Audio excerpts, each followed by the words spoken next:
A reading from Dom Prosper Guéranger's The Liturgical Year. October 16th, Saint Hedwig, widow. At the beginning of the 13th century, the plateau of Upper Asia poured down a fresh torrent of barbarians, more terrible than all their predecessors. The one fragile barrier which the Greco-Slavonian civilization could oppose to the Mongols had been swept away by the first wave of the invasion. Not one of the states formed under the protection of the Byzantine Church had any prospect for the future. But beyond this Ruthenia, which had fallen into dissolution before being conquered, the Roman Church had had time to form a brave and generous people. When the hour arrived, Poland was ready. The Mongols were already inundating Silesia, when in the plains of Liegnitz they found themselves confronted by an army of 30,000 warriors, headed by the Duke of Silesia, Henry the Pious. The encounter was terrible. The victory remained long undecided, until at length, by the odious treason of some Ruthenian princes, it turned in favor of the barbarians. Duke Henry and the flower of the Polish knighthood were left upon the battlefield, but their defeat was equal to a victory. The Mongols retired exhausted, for they had measured their strength with the soldiers of the Latin Christianity. It is Poland's happy lot that at each decisive epoch in its history a saint appears to point out the road to the attainment of its glorious destiny. Over the battlefield of Liegnitz shines the gentle figure of Saint Hedwig, mother of Duke Henry the Pious. She had retired in her widowhood into the Cistercian monastery of Trebnitz, founded by herself. 3 years before the coming of the barbarians, she had had a revelation touching the future fate of her son. She offered her sacrifice in silence, and far from discouraging the young duke, she was the first to animate him to resistance. The night following the battle, she awoke one of her companions, and said to her, "De Mundus, know that I have lost my son. My beloved son has fled from me, like a bird on the wing. I shall never see my son again in this life." De Mundus endeavored to console her. No courier had arrived from the army, and her fears were in vain. "It is but true," replied the duchess, "but mention it to no one." 3 days later the fatal news was confirmed. "It is the will of God," said Hedwig. "What God wills, and what pleases him, must please us also." And rejoicing in the Lord, "I thank thee, O my God," said she, raising her hands and eyes to heaven, "for having given me such a son. He loved me all his life, always treated me with great respect, and never grieved me. I much desired to have him with me on earth, but I congratulate him with my whole soul, for that by the shedding of his blood he is united with thee in heaven, with thee his Creator. I recommend his soul to thee, O Lord my God." No less an example was needed to sustain Poland under the new task it had just accepted. At Liegnitz it had raised up again the sword of Christendom, fallen from the feeble hands of Ruthenia. It became henceforth as a watchful sentinel, ever ready to defend Europe against the barbarians.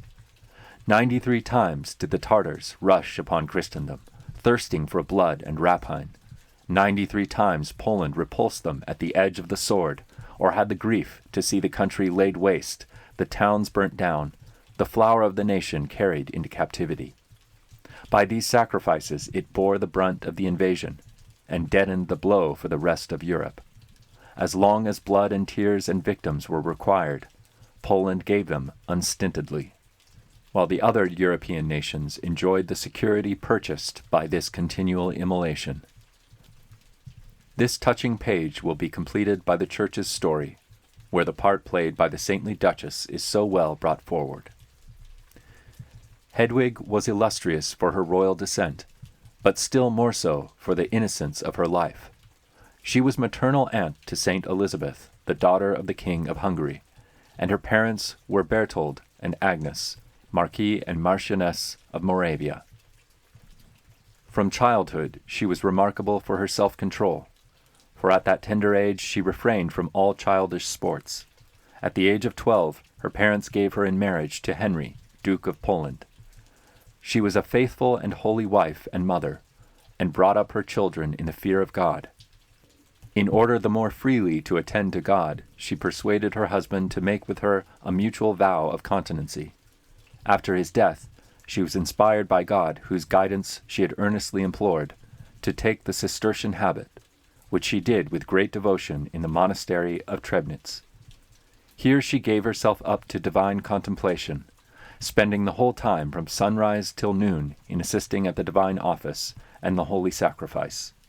The old enemy of mankind she utterly despised. She would neither speak of worldly affairs nor hear them spoken of, unless they affected the interests of God or the salvation of souls. All her actions were governed by prudence, and it was impossible to find in them anything excessive or disorderly. She was full of gentleness and affability towards all. She triumphed completely over her flesh by afflicting it with fasting, watching, and rough garments. She was adorned, moreover, with the noblest Christian virtues. She was exceedingly prudent in giving counsel, pure and tranquil in mind, so as to be a model of religious perfection. Yet she ever strove to place herself below all the nuns, eagerly choosing the lowest offices in the house. She would serve the poor on her knees and wash and kiss the feet of lepers, so far overcoming herself as not to be repulsed by their loathsome ulcers. Her patience and strength of soul were admirable, especially at the death of her dearly loved son, Henry, Duke of Silesia, who fell fighting against the Tartars, for she thought rather of giving thanks to God than of weeping for her son. Miracles added to her renown. A child that had fallen into a millstream was bruised and crushed by the wheels, was immediately restored to life when the saint was invoked. Many other miracles wrought by her, having been duly examined, Clement IV enrolled her among the saints, and allowed her feast to be celebrated on the 15th of October in Poland, where she is very greatly honored as patroness of the country. Innocent XI extended her office to the whole Church, fixing it on the 17th of October.